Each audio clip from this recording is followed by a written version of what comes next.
All right, good morning, everybody. How are we feeling today? You feeling good?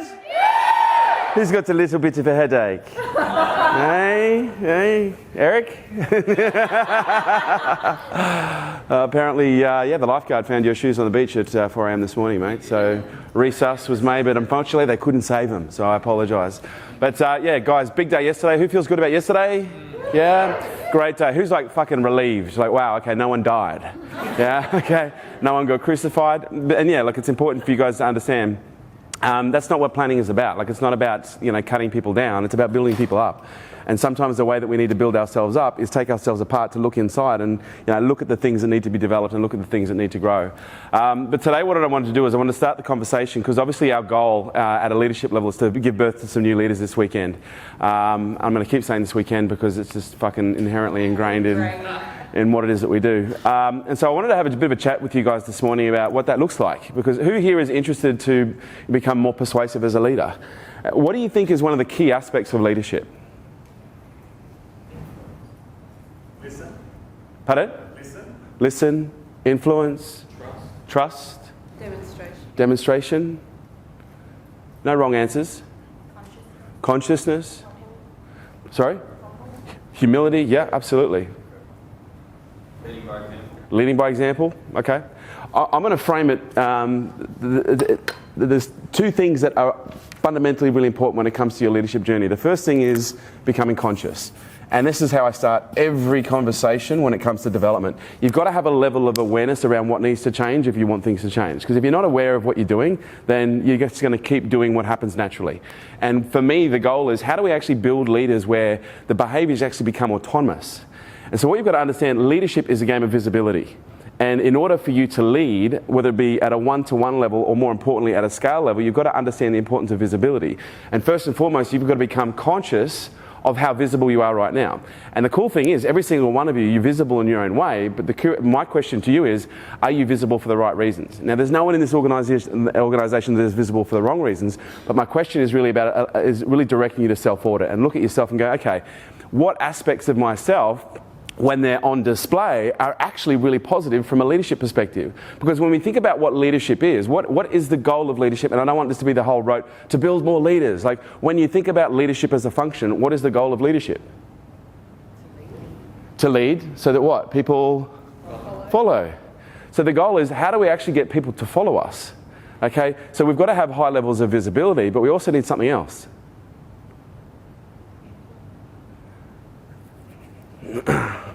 We've got to have consciousness, we've got to be aware, we've got to be visible. It says visible, all right? Visibile. Fuck me. So close, yet so far. Think about the people that influence you the most in your life. Whether that be your parents, whether that be your friends, whether that be public figures. I want you to think about, what is it about these individuals that allows them to influence you? Maybe they influence the way that you think. Maybe they influence the way that you eat. Huh? Respect, yes. Sorry? Persuasive, yes. No wrong answers. Think about who influences what you eat. Think about who influences what you wear. Think about who influences what you say. Think about it. Like, I actually want you to think. Don't answer right now. I want you to think about someone right now in your life that is quite influential. And they either influence the way that you dress, they either influence the way that you talk, they either influence the way that you walk, they influence you in some way, shape or form.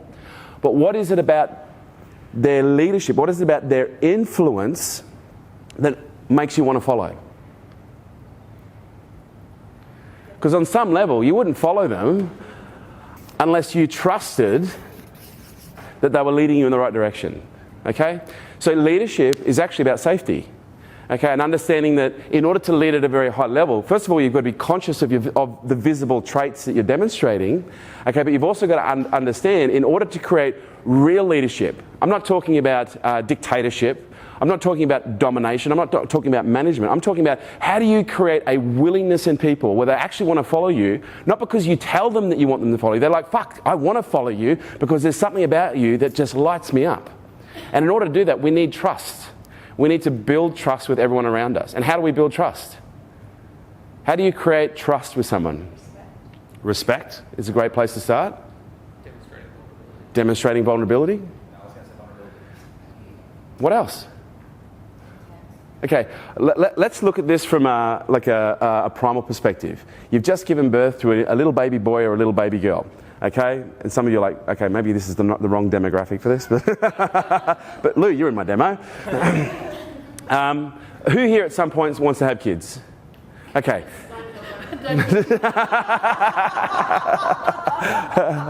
Enough. It's all perspective. But here's what I've learned, because I've worked with horses, okay, I've worked with dogs, I've worked with and I now have the amazing privilege to be able to work with a little human being. And to me, that's the greatest privilege on earth, is to actually have, the opportunity to lead another little human being and actually have a direct impact on how their life turns out. But what I'm discovering, how I lead my son and what determines whether or not he trusts me and follows me, are exactly the same principles about how I train a dog, which are the exact same principles about how you train and how you work with horses. And in order to work with a horse, in order to work with a dog, in order to work with a small child, yes, they need to trust you, but what is required in order for trust to be given? Timmy? Affection, yes. Although we don't want you making out with one another. Oh wow, that was a telling giggle. Oops. I did it again. Think about it. And this is great. I want you to think. Prime the neurons. Get them buzzing. Get them seeking. How do we create trust? How do you get a dog to trust you? How do you get a horse to trust you? How do you get a small child to trust you? Take care. Assertiveness. But how do you... but what if the child doesn't feel safe? What if the horse or the dog doesn't feel safe? Oh, bingo. We've got to create an environment of safety.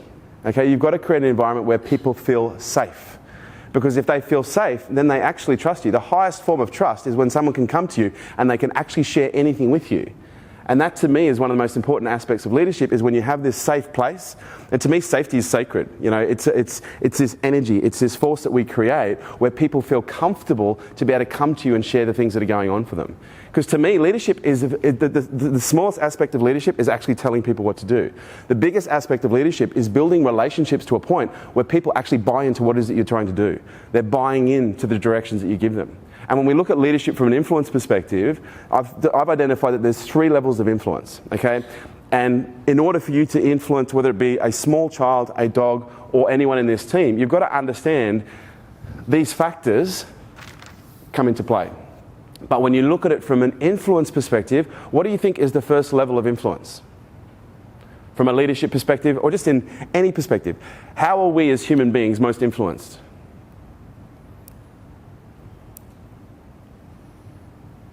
Oh, I love this. I can almost hear your brains ticking.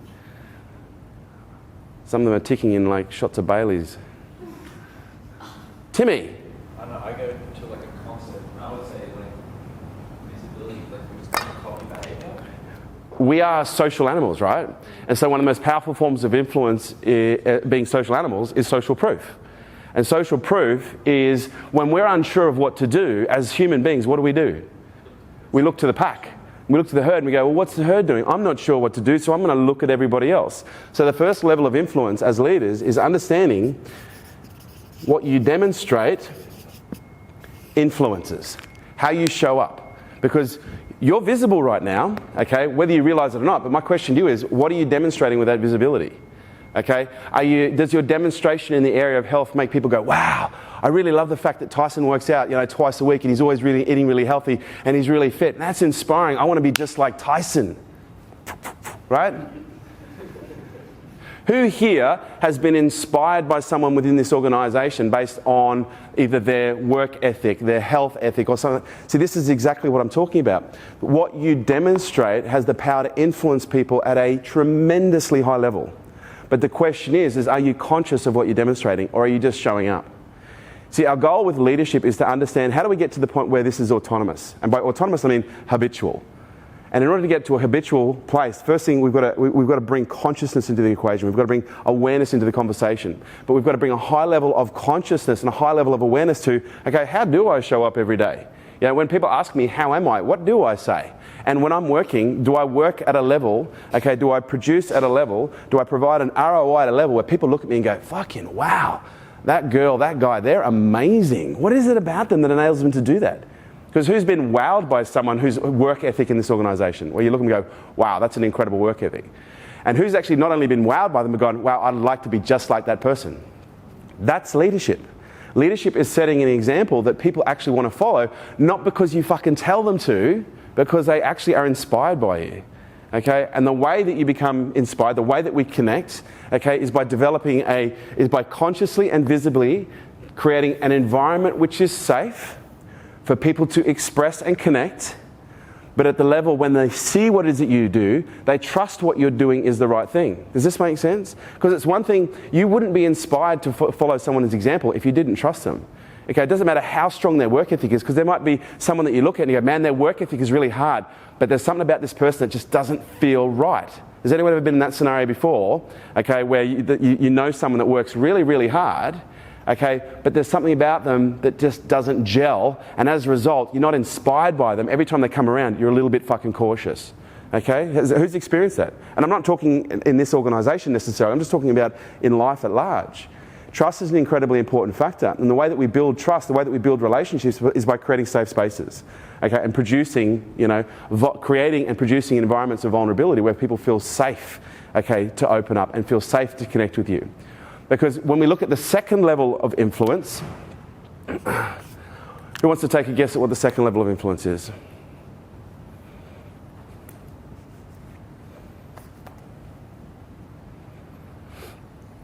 Think about your own leadership journey. Okay, think about the people who have affected you.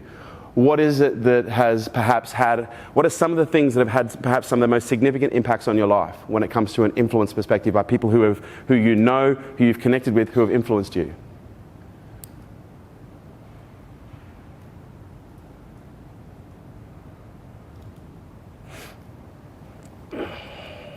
The second level of leadership is engagement. And what I mean by that, has anyone here ever had a conversation with another human in this office, and that conversation changed the way that you thought and changed the way that you performed as a direct result of that conversation?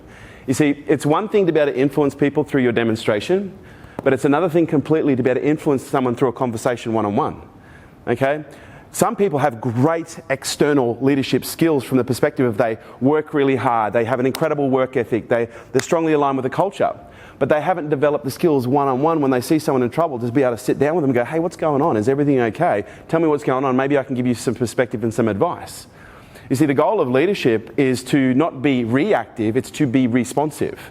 Okay, we don't want to be, from a leadership perspective, waiting till things go wrong until we actually engage with individuals or engage with groups or engage with departments to try and fix problems. The highest level of leadership is intuitive. And intuitive to me is you see things before they actually happen. You feel things before they actually happen. And as a result, you have the ability to nip things in the bud before they actually become too big.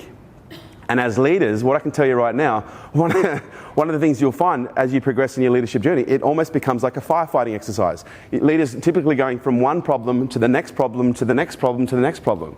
And so one of your roles as a leader is to learn how to solve problems really quickly. But the most evolved form of leadership is how do you prevent them from happening in the first place? And that's by intuitively connecting with the people that are around you and being able to engage with them at a level where they trust you. Because here's the thing, you can engage with anyone, but if they don't trust you, they're not going to open up to you. If they don't trust you, they're not going to be influenced by the advice. If they don't trust you, they won't trust the advice that they'll give you. They'll question it and they'll wonder, what's your agenda? And what do you think is the ultimate agenda for leadership? Service. Leadership is about being of service. It's like, how can I be of service? How can I actually develop you? How can I help you? How can I support you? How can I nurture you? Because when we look at what the ultimate end goal of leadership, what is it? It's to create more leaders. Leadership at its core is about scale. Because it's not about how do I create a position in this organisation when people are unsure, they all come to me. How do I create a position in this organisation where I develop everyone individually so that when people are in trouble, they don't just come to me, they also go to Shelby. They also go to Isabel. Okay, they also go to Jess. They also go to Lou. How do we develop that? Okay, and in order to do that, we need to scale leadership. We need to develop leadership within the culture and scale leadership within the culture through service. And has anyone here ever had someone do something really kind for them within this organisation where there was no agenda, that someone just did something that was really sweet, really kind, and it really impacted you in a nice and a caring way?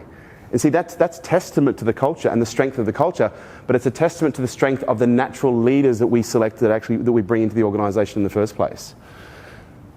Leadership.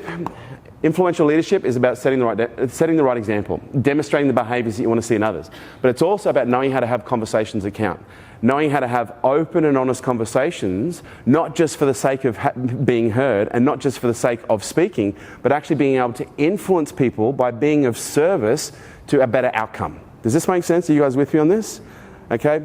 This is the part where you start to regret the amount of alcohol you had last night, okay? Because I need you thinking, I need you guys agile. And as much as I want you guys to go out and have fun, I need your brains switched on and listening to this conversation. Because the more switched on you are, and the more you can observe for this and retain from this, that's the word that I'm looking for, okay, the more impact we're actually going to have at large. Demonstrate, engage. What's the third level of leadership? Level of influence in leadership. Fuck, I'm getting my step count up. Back and forward, back and forward. No wrong answers. I'll settle for just one, even a guess. Inspire? Oh.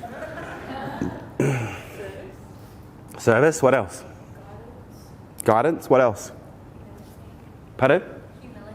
Humility, what else? What else? All right answers, no wrong answers. Great, what else? Trust. Awesome, what else? Ultimately, one of the goals of leadership, or the highest level of, because here's the thing, you can influence people by demonstration, okay? You can influence people through conversation. And I'm just talking general conversation. But then the third level of influence, which to me is the highest level of influence, but it requires you to go through these two in order to get there, is actually direction. And what I mean by direction, I'm not talking about which way do we go. I mean, do people listen to you when you give them a direction? Do they follow through when you give them a direction? I'm not talking about I'm going to give someone an order, although it could be characterized that in military context.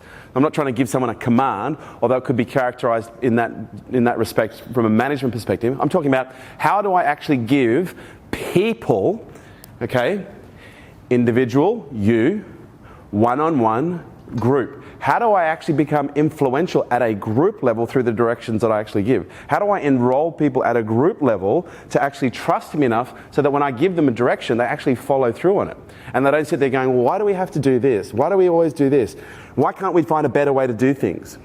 Not to say that sometimes there are better ways to do things, but what I do know is sometimes people give you a direction and you just trust them and you do it. And other times people give you a direction and you go, who can relate to that? Okay, and by the way, it's not a good or a bad thing, it's just how it is. There are some people that we like to take direction from. In some cases, we love to take direction from. In some cases, we seek out their direction. And there are some people we just, every time they open their mouth to give us a direction, we're like, oh, for fuck's sake, will you just shut up? Who can relate? Not in this business, of course. But you take my point, right? There are some people that when they give us a direction, we want to do what they say. And we don't have to think about it. We just trust that the directions that they're giving us are in our best interest, they're in the company's best interest, and we follow through on the direction. Okay? But there are other people that will give us a direction and we'll sit there and go, well, why are they doing this? What's their agenda? Okay? What is it they're really trying to get us to do? Or whatever the scenario, whatever the conversation might be. But when we look at our ability to influence at large, when we look at our ability to influence at any level, what do you think is required? Oh, I love your brains like this. Trust. Like, you just need a trust button. Trust, trust, trust, trust, trust. What's for breakfast? Trust. You know, we talk about this in, I love it, because trust is so important, right?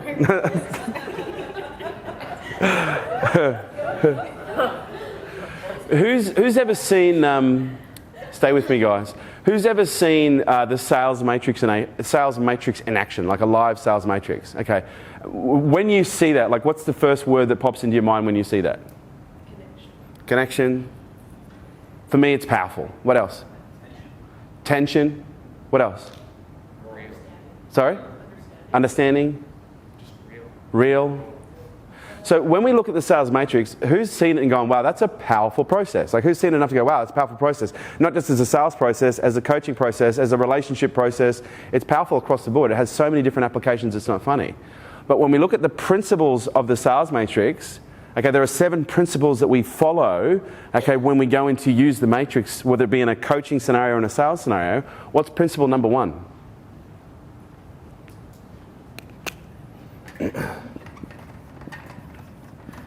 Intent counts more than technique.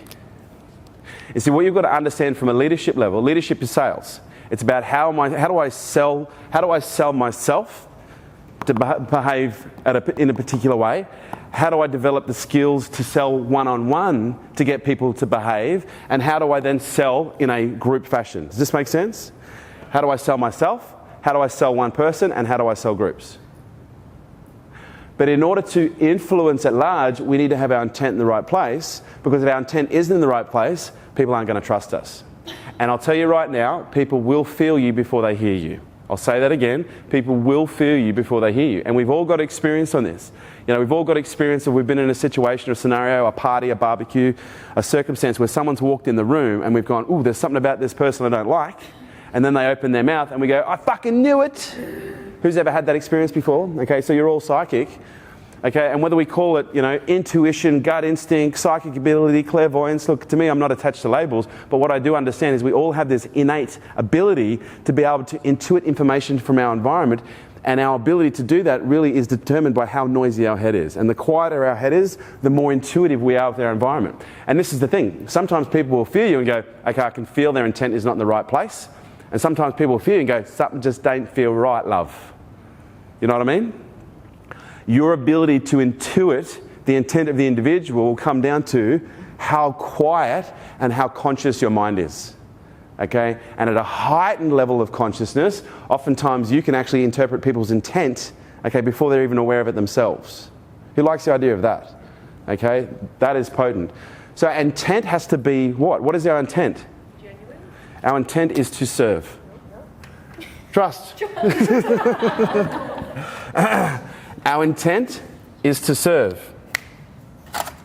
But the way that we serve fundamentally impacts the outcome. So when I sit down, like, and I'm doing a sales matrix, and if you've seen a sales matrix live, I'm basically doing, you know, in most cases it's an $80,000 sale on stage in front of hundreds of people. My goal is to be of service. My goal isn't to fucking sell them. My goal isn't to get them to take my directions. My goal is to engage with them at a level, okay, where we build trust through conversation. They can feel my intent to serve is there, so when it comes time, they will follow my directions. Does this make sense? But I'm not leading with the desire to tell people what to do. I'm leading with the desire to engage, or in some cases, if we're talking about it in a company level, first of all, to be consciously demonstrating visibly the behaviours that I want to see in others. Because when you consciously demonstrate visibly the behaviours that you want to see in others, what does that actually give you permission to do when other people perhaps aren't aligned or demonstrating the same behaviours that are expected within this culture? It gives you a platform to have a conversation. You know, it was, and I apologise if I've said this already because it sounds a little bit familiar. Did I talk about Mahatma Gandhi and sugar yesterday? No. Okay. So a woman, this is a story, an old story, whether it's a fable and I'm not sure, but it talks to the point that I'm on here, which is a woman basically took her young son, walked for 2 weeks across India to introduce him to Mahatma Gandhi because she wanted him to give him some advice, because she had been trying to influence her son, you know, for years, and he wouldn't listen to anything she said about a specific thing, which was eating sugar. So she travelled for 2 weeks, walks across India for 2 weeks, finally sits down, lines up for 3 days outside Mahatma Gandhi's hut, finally gets the opportunity to sit down with Mahatma Gandhi, sits down with Mahatma Gandhi, and Mahatma Gandhi's like, so how can I be of service? And she says, will you please tell my son to stop eating sugar? And he's like, can you come back in 2 weeks? And she's like, oh, for fuck's sake. Oh, I don't think she said that, but I'm pretty sure it was something like that in the Indian comparative, right? And she's like, oh, for fuck's sake. And so she takes her son away, come back 2 weeks later, sits down with Mahatma Gandhi. Mahatma Gandhi says to her son, stop eating sugar. And the woman says to Mahatma Gandhi, what do you think is the obvious question? She said, why didn't you say that 2 weeks ago? And do you know what his response was? 2 weeks ago I was eating sugar, so I couldn't tell him that. You see, as leaders, what we've got to understand, if you really want to be influential, you've got to understand people will only trust you at the highest level when you're asking them to do the things that you're already doing yourselves, which are visible and demonstrated on an almost daily basis. Anyone can tell someone what to do. Anyone can manage someone. Anyone can be dominant and aggressive and threatening. But how do you actually get things done in an environment where there is high levels of compliance, where there is grace, where there is ease, where there is flow, where there is trust, where there is high quality and great connections and relationships? You've got to be the leader you want to develop in others. You've got to be the person, you've got to demonstrate the behaviours that you want to see in others. Because otherwise you're sitting there asking them to do one thing, do as I say, not as I... Has anyone here ever had someone try and tell them to do something that you knew that they weren't doing themselves? How does that make you feel? Do you trust those people? Do you want to follow those people? Who wants to be influential? I'm really curious to know, like, who wants to be influential? And by the way, guys, I'm going to start raising the standard because I'm only giving you guys a couple of presentations. This is not fucking buy-in, okay? This is buy-in. If you want to be influential, you don't influence someone by going, oh yeah, I'd like to be influential. Fuck yes, I want to be influential. Okay, who would like to be more influential? Okay, so we've got to become more conscious of the traits and the aspects that are involved in this. But first and foremost, we've got to be aware of our intent to serve. Is our intent to serve, or is our intent to control? Because some people think leadership is about getting a position of power. Yeah, finally I'm a leader. I've always wanted to tell people what to do. That's not a leader. Leaders don't tell people what to do, they inspire them. Okay? They set examples that others want to follow. They have conversations that help people remove the roadblocks and enable them to step in and do the things that they want them to do when they're sometimes unsure of how to do it themselves. You guys with me on this? So our intent has to be to serve, but we've also got to understand that there are going to be two other factors that come into this. We're going to have our ego that will come into this. Okay? I won't give you the second one yet. But when we talk about ego, is ego a bad thing? Is ego a bad thing? No. Okay, so it's a good thing. Yes. Is ego a good thing? Yes. Is it a bad thing? No. What? I'm confused. It's both. We've got what's called healthy ego, and we've got unhealthy ego. And as leaders, you've got to learn how to discern between the two. Okay? And when we look at what unhealthy ego looks like, okay, and we do this with our K2 elites, okay, we do this with our leaders within this organisation, and for those of you that want to step into a leadership position, I'm about to give you some information that you need to become conscious of that when is visible to others, okay, isn't going to put you in the greatest position of strength in order to be influential. Now, when we look at the symptoms of an unhealthy ego, what are the symptoms of an unhealthy ego? Deflection. Okay, let's slow down. Trust. No, that's because this is the first time some of these guys have gone through this. So let's break each one down and have a bit of a conversation about each one. Has anyone ever been in a situation before, and whether it be in here, out in the real world, where you're having a conversation and someone's done the wrong thing by you, or they've made a mistake, and you sit down to talk about the mistake, and they have this innate ability to be able to change the subject really fucking quickly, but so well that you have no idea that you completely went away from the very thing that you were trying to talk about? Has anyone ever had that experience before? See, deflection. What do you think, whether it be a healthy or an unhealthy ego, what do you think the ego's primary goal is to do? Protect you from what, Timmy?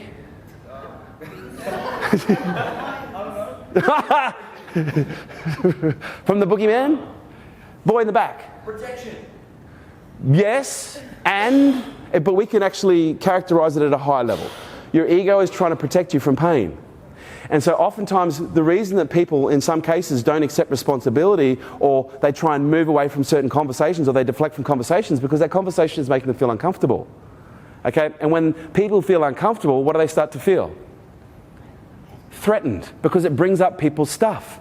Because when people feel uncomfortable, they feel threatened, which is a form of pain, a form of discomfort. They feel threatened, and when people feel threatened, they want to what? Remove the pain. I want to remove the threat, and so they try and change the subject really quickly. But what we've got to understand is, in order to get to the core of working with people, because we're talking about now, leadership is overridden.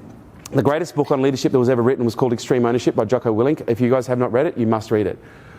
But at a high level, at an extreme level, the overarching theme, if there's something that is sitting up here, it's extreme ownership. The ability to be able to take responsibility regardless of the situation. And in order to do that, we need to understand that there are going to be some times where we feel uncomfortable about what people are talking about, okay? But if you build a safe place, then people are going to be more comfortable pursuing that discomfort than they would be otherwise. You see, it's not about removing the pain completely. It's about how do we actually set up an environment of safety where people trust us to talk about things that are uncomfortable because they know they're doing it to be of service, not to be a fucking dick. You guys with me on this? Deflection is when we start to go down a path of things that are uncomfortable and they immediately go down a different path. What's another symptom of the ego? Sorry? Blame. It's not my fault, it says. It's oftentimes the inability to want to accept responsibility, or the in some cases the desire to not be had the finger pointed at you, not be pointed out, not be singled out. And in this environment, it's not about who's right, it's about what's right. And so we've got to be conscious of when we feel the need to deflect, is that really me? Or is it that third party evolved part of my brain that's just trying to protect me from an uncomfortable conversation that I don't really want to have because I might get embarrassed if it's in front of a few people? We have conversations in this organisation that most people suggest, well, I wish you'd do that you should maybe do that one-on-one. I don't want to do conversations one-on-one. Sometimes it's appropriate. But when you have an environment like this where you have such a high degree of trust, you can have amazing conversations at scale, and guess who gets the benefits and the lessons? Everybody. I had a conversation just this morning with Claire. Do you mind if I use this as an example? Where Claire and I were having a conversation. She said, look, you said something the other day in front of a couple of people, and I really would have appreciated if you'd just done it one-on-one, because if you had, I would have actually said this in response. And I was like, Claire, you missed an incredible opportunity there to gift everyone in that conversation with a dialogue that we are having now, okay, that would be transformational for many people. So please understand, when we have conversations at large, we're not trying to single people out, we're trying to scale leadership. Does this make sense? We're trying to go, how do we introduce you guys to an environment where uncomfortable conversations happen naturally, but they happen in a safe place? And at the end of it, you're not going to be fucking told off like a small child and sent to the corner. You're going to leave there going, wow, I actually felt really supported and nurtured through that process. And I actually came out of that process, not only was it my fault, but I actually feel really good about saying that. Like, imagine a world where you go, yeah, fuck, that was my fault. Oh, that feels good. Okay? Learning how to dissolve this is incredibly empowering. What's the next element, or the next unhealthy trait of an ego? Distortion. And distortion is when something happens, you might be responsible, or something happens and someone might be responsible, and they go, well, look, I know it looks bad, but in reality, it could be so much worse. I know I'm fat, but have you seen that guy? Does anyone here know someone that has the ability to be able to make something bad? Now, by the way, there's nothing wrong with a strong reframe. But if you're using a reframe as a way to not accept responsibility for something, then there's something that's amiss here. What's the next symptom? Justification. There's no need to justify. We don't understand. That's the way it's always been. That's the way we've always done it. It's just been a problem that's always been like that. That's just how it is. Well, maybe we can do it differently. Maybe there's a better way. What's another symptom of an unhealthy ego? Defense. What else? Is that similar to deflection? Defense is when you take a position, okay, and you sit there and you justify, maybe blame and distort. These all work really well together. This is like the arsenal.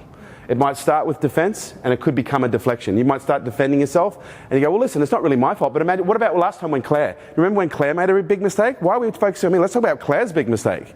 So I start off defending myself. Well, it's not that big a deal. I didn't do it. Why are you always picking on me? Maybe we should look at Claire. You see what I'm saying? What's another symptom of an unhealthy ego? Denial. Well, it's not really a problem at all. Well, no, it is. Well, no, it's not. Anyone know someone that's in a constant case of denial? The longest River in Egypt? Is there more?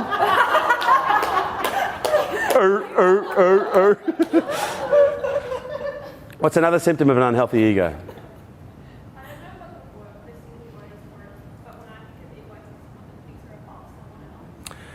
And this is someone who feels the need to demonstrate their intelligence, demonstrate how smart they are, demonstrate their assertive nature.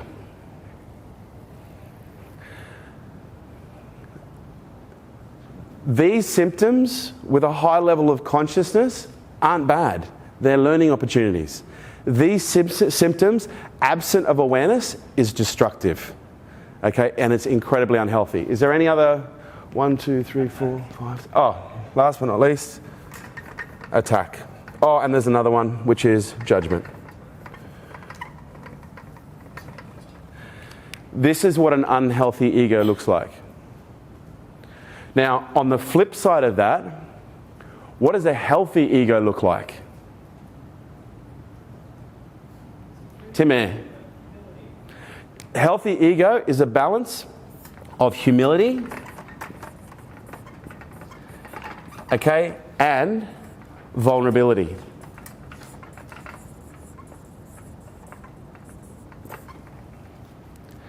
With a third component, which is the ability to be assertive.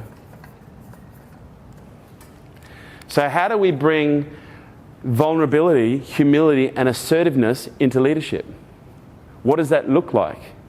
Well, first of all, whenever you're trying to influence someone, okay, whenever you're trying to, engage with someone or direct a group, one of the most empowering things that you could do is you can demonstrate a high level of vulnerability, which is if you're trying to lead someone, chances are you're going to have to help them with what? Help them with their... What do you think prevents people from performing at the highest level? Their stuff. And guess what? We've all got it, okay? Some of us have carry-on, some of us have check-in, okay? But it's true. This to me is the gap in leadership in most businesses, is they think leadership is about when you come to work, you leave your shit at the door. And I'm like, fuck no. You can't leave your shit at the door. You take that shit with you everywhere. But what I'd like you to do is I'd like you to bring it in and let's sit down together and let's unpack it. Let's work together and let's unpack your shit so that we can empty your suitcase, replace it with a little bag, and now you're going to be a lot lighter, okay? And you're going to be able to perform at a much greater level. Now, I can almost point to every leader, but the new ones not so much, but almost every person in this organisation, I've sat down at some point and had a conversation about something that's gone on in your life that is not good. Okay, and we've worked out ways that we can find a solution to make things better. And that, to me, in order to affect that, you have to be willing to bare your soul. Because if you're working with someone and you can see there's a performance issue, or if you're working with someone you can see they've got something on their mind, what do you think is the fastest and quickest way to build trust so that they'll share whatever's on their mind? Because has anyone ever been in a situation before? Who's ever been in a relationship where you've sensed that your partner's pissed off and you've said to them, is everything all right? And they go, yeah, everything's fine. And fine is translation from a woman to, I'm about to fucking lose my shit. But has anyone ever been in a relationship before where you could sense something was going on, but they wouldn't tell you? Who's been in that situation before? And you ask them, is everything okay? Is everything okay? Is everything okay? Is everything okay? Yes, yes, yes, yes, yes. But you go, it doesn't feel like it's okay. So how do you get someone to open up when you know there's a problem and it's affecting their performance? Timmy, you open up to them.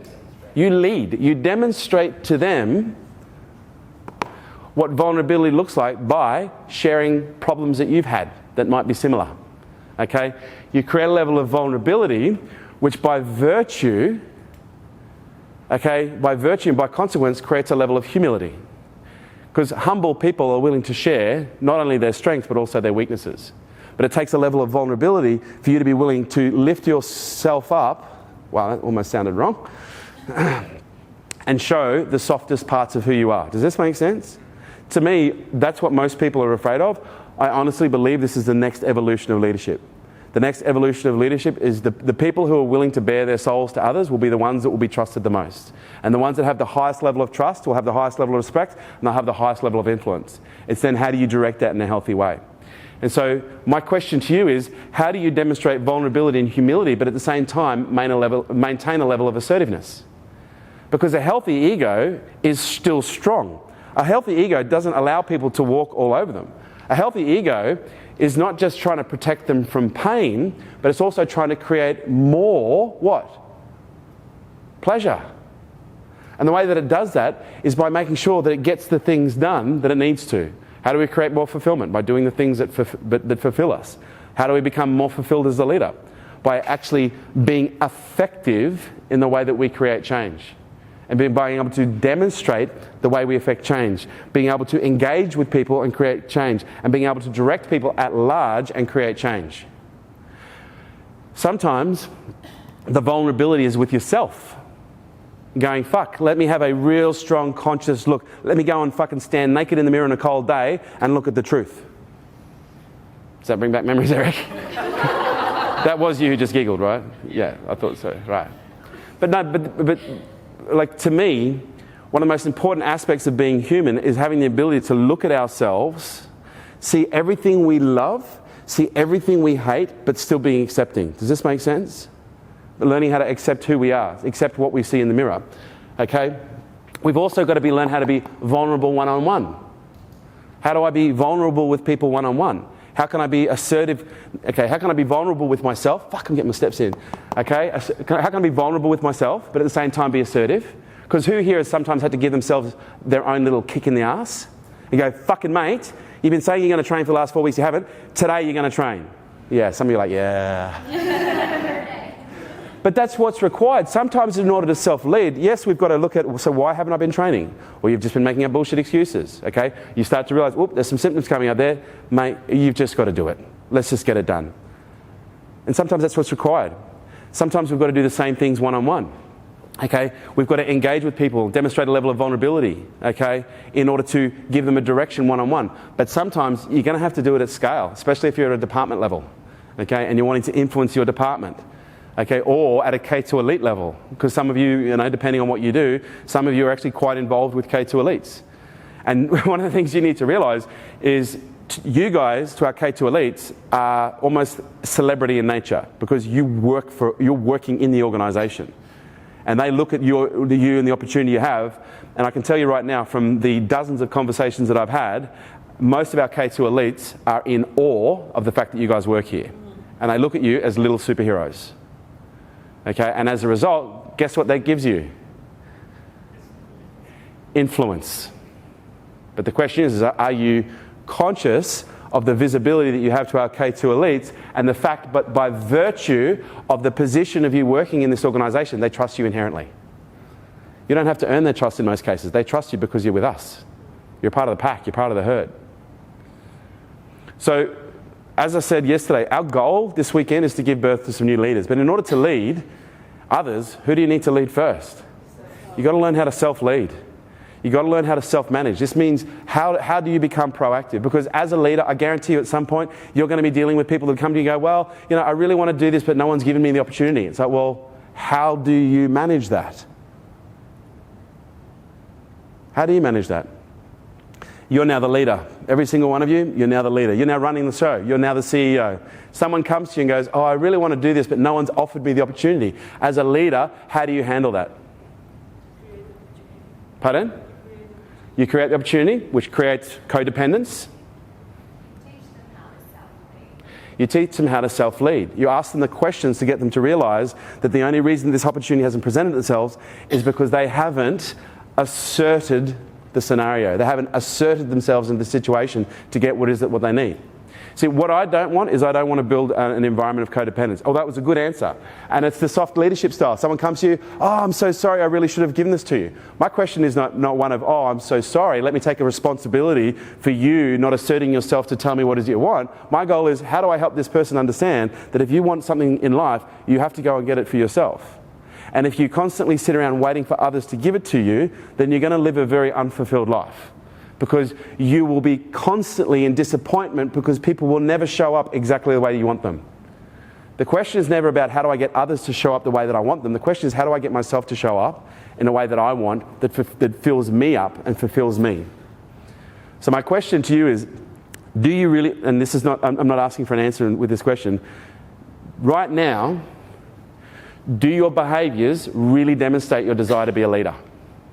Or is it just a cool concept because, you know, it just sounds cool? And again, I'm not asking for an answer. I don't want an answer. I want you to contemplate this. I want you to think about this. How are we going for time? We have got 12 minutes. Beautiful. And so as we wrap up this conversation, I want you to start thinking now. I want you to start becoming more conscious. Let's switch the lights on.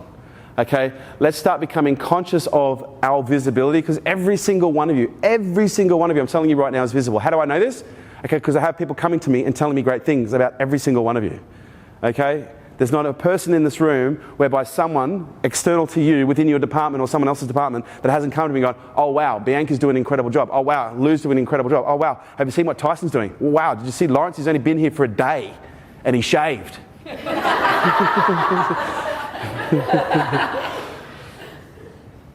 You're all visible. But my question to you is, are you actually conscious of it? And now, my advice to you is start becoming conscious of the visibility that you already have. But as you apply more consciousness to your visibility, I'd ask yourself the question, are you demonstrating the behaviours that you want to see in the team that you want to lead? Because you want to be a leader, that means responsibility. It means you're going to be leading either individuals or teams. And you don't need to wait. You're not going to get the fucking leadership badge.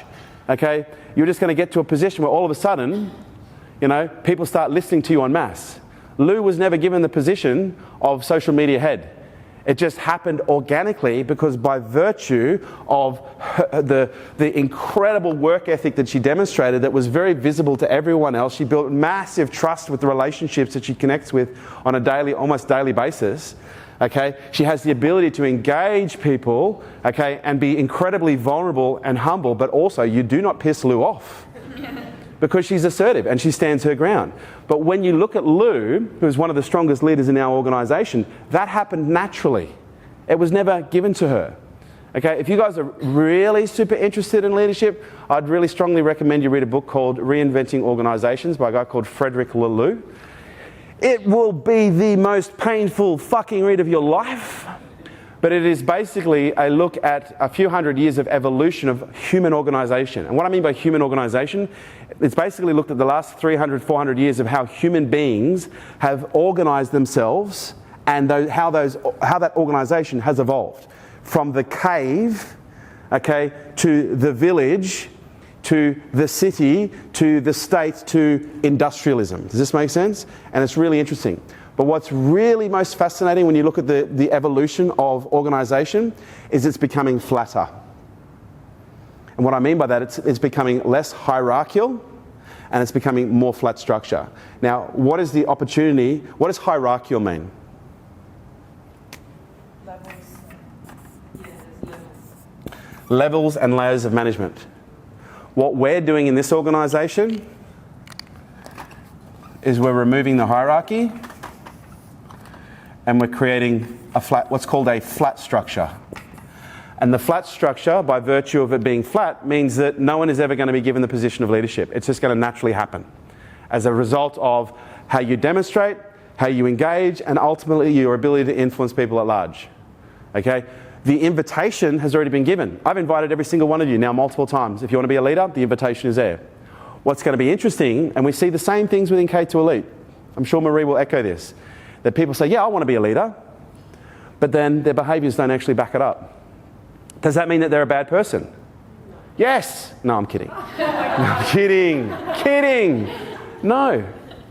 But here's the thing, it's not everybody's path. And it is not up to us to judge anyone's path.